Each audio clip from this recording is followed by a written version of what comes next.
자, 신부 처갓집에 대한 문제점에 대해서 달린 댓글입니다. 예. 에휴, 한국에 온 신부들 중 저축하는 신부 없고 제 와이프도 일한다고 해서 하라고 일자리 구해주고 돈 모은 거 10원도 못 모으고 제가 무슨 일 있을까봐 1년에 1,000만 원씩 모아줍니다. 대단하시네. 베트남 식구들은 문제입니다. 놀고 먹고 도박하고 거의 80%입니다. 놀고 먹고 도박하는 분들이 있을 수는 있겠죠. 그 80% 하는 거는 그분 모르겠어요. 그분 주위에 그쪽 처갓집 식구들 주위에서 분들이 그런 분들이 많은지. 저는 있겠죠. 아니 그거 당연히 그럴 수 있어요. 있는데 그 정도 80%까지는 아니죠. 제가 봤을 때 그런 분들이 약 한 3, 40% 정도는 있을 거다. 처갓집 식구들도 열심히 사는 분들 얼마나 많은데요. 저희 결혼시킨 그 신부들, 장인 장모들도 한국 와서 돈 벌고 가서 그 집에 재산부터 만들고, 그 집에 땅 사고, 신랑 집도 부자 되고, 그 집도 부자 되고, 그런 집들도 많고, 서로 이건 근데 실질적으로 그런 분들은 다 조용히 잘 살아요. 특별하게 문제가 일으킨 사람들이 좀 탁 튀거든요. 그러니까 다 모든 사람들이 그렇게 보이지만은, 자, 어느 정도냐 하면요.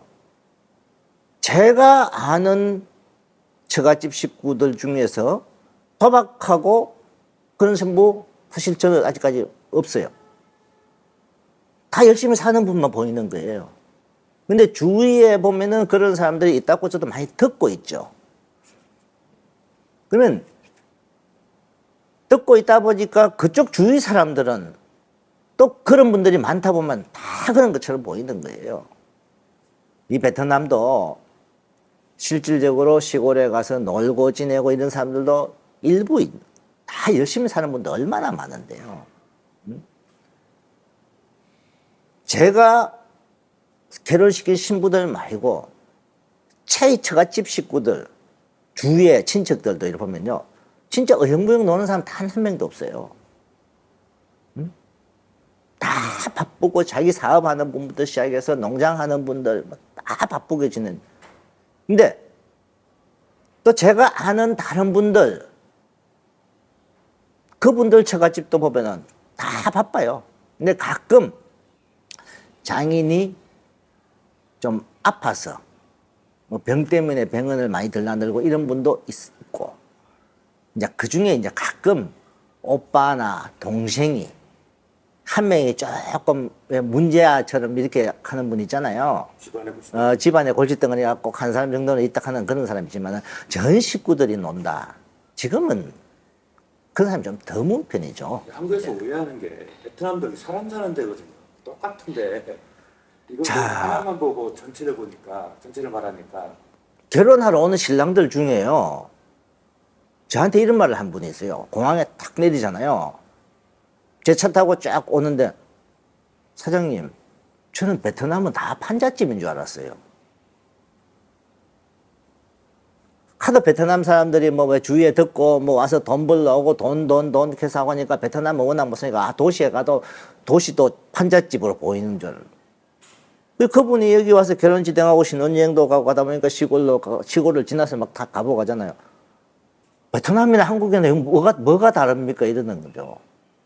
그래서 모르는 분들 실제로 또 옛날 10년 이전에 분들 시골에 가면은 진짜 그때는 시골 강가에 판잣집들도 많이 보였죠.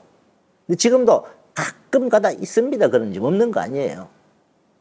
네, 시골 가면 있는데 그래도 지금은 웬만하면은 다 새로 집도 고치고 많이 한 거죠.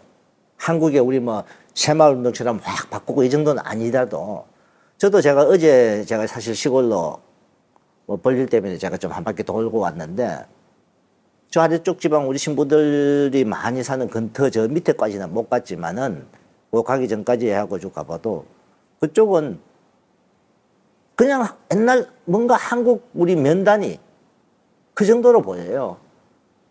응? 집들도 뭐 단층, 이층일도 다 양옥집 시고 있고 그쪽에는 나무로 된 집을 구경 못 해요. 근데 옛날 저도 15년 전에 그쪽 지역을 가문 간 적이 있어요. 그때는 진짜 합판으로 된 이게 개울 옆에다가 막 기둥 박아가지고 그런 집들도 많이 봤어요. 근데 지금은 거의 안 보이더라 이 말이죠.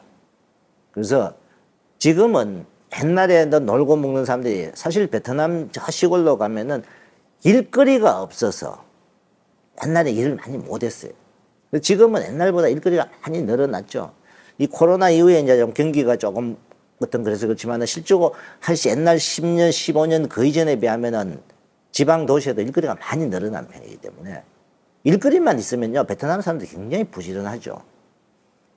근데 이제 한국에서도 베트남 노동자분들이 이제 힘든 막일을 좀 덜 하려고 한다는 지금 말은 있더라고 보니까요. 그쪽 힘든 막일 같은 경우는 뭐 아프리카나 또 뭐 저 우즈벡 러시아 쪽 사람들도 요 힘든 일 때문에 많이 온다고 하더라고요.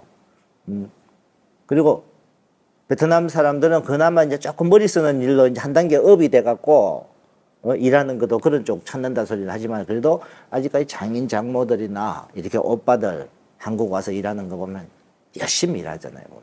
근데 그 중에 일부 베트남에서 일을 안 해봐가지고 한국 와서 제대로 일도 못하는 사람이 일부 있어요.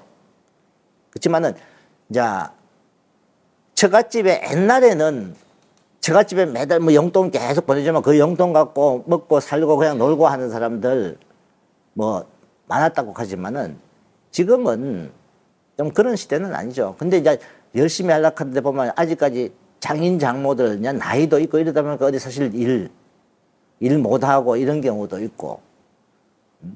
근데 이제 뭐 오빠들 뭐 동생들 나름대로는 지금 뭔가 기술도 배우려고 하고 이제 열심히 많이 하잖아요.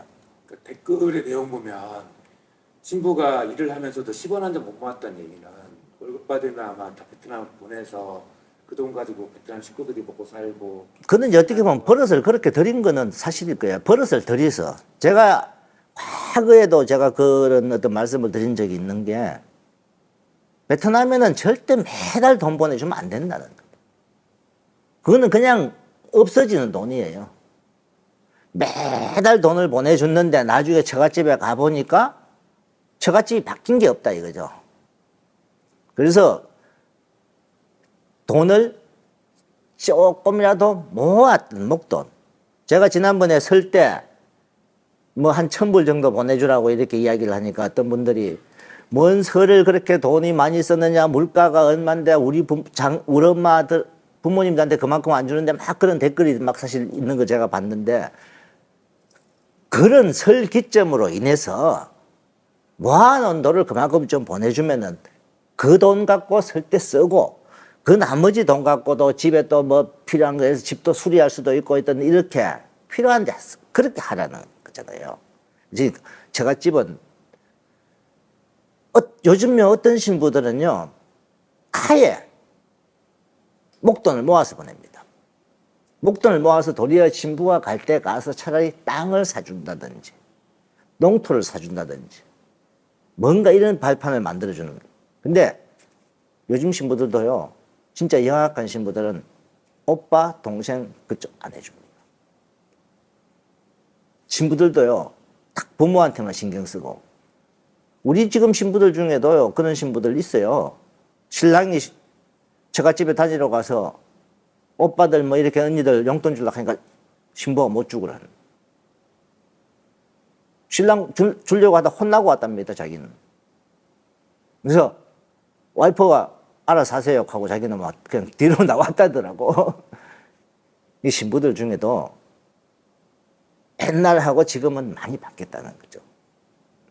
그냥 무조건 제가 그 이야기를 지난 영상 때 지지난 영상 때 그 이야기를 했잖아요. 신부를 만날 때 학력도 좀 있는 신부를 만나라. 학력이 낮은 신부일수록 돈 가는 게 많다. 왜냐하면 학력이 낮은 신부들은 실질적으로 집의 형편 때문에 학력이 낮은 경우가 옛날에 많았잖아요. 그러다 보니까 일찍 돈 벌러 다니고 일찍 돈 벌어서 부모한테 보내주고 하다 보니까 자식들이 부모한테 돈 보내주니까 부모들은 놀면서 생활한 부모들이 있었다 이거죠. 그러다 보니까 한국 와서도 그 신부는 계속 돈 이야기가 나와요. 그래서 자기가 일해서 벌면은 번 대로 베트남 보내버리고 제대로 배우고 제대로 자란 신부들은요 한국 와서도 그렇게 안 해요. 과거에 결혼한 분, 최근에 결혼한 분 차이가 많이 납니다. 분명한 거는. 저도 한국에서 이렇게 최근에 결혼한 신랑들 이렇게 만나보잖아요. 어? 만나보면은 신부들이 그래요. 부모들 도우는 거는 이렇게 뭐 나중에 엄마 아빠 와서 일하고로 해줘요. 그렇지 무조건 돈 안 그런데요. 신랑분들이 어떤 신부들은 신부가 돈을 모으도록 해주는 거예요. 처갓집도 신부가 돈을 모아서 나중에 신부가 처갓집을 위해서 뭔가 따로 해주려고 생각을 하든가 아니면은 장인 장모 초청해서 돈 벌고 뭐 어떤 장인 장모 나이가 많다 보니까 오빠를 초청을 하려고 하는 분도 있고. 그러니까 지금은 과거에 돈 하는 어떤 그런 신부들보다도 지금 이런 글을 쓰신 분들은 사실 결혼한 지 좀 오래됐잖아요. 저 시대는 그런 신부들도 많았어요. 지금은 좀 배우고 좀 똑똑한 신부들을 데려다만 저러지는 좀 덜하다. 그리고 신부들이 현명하게 대처를 한다.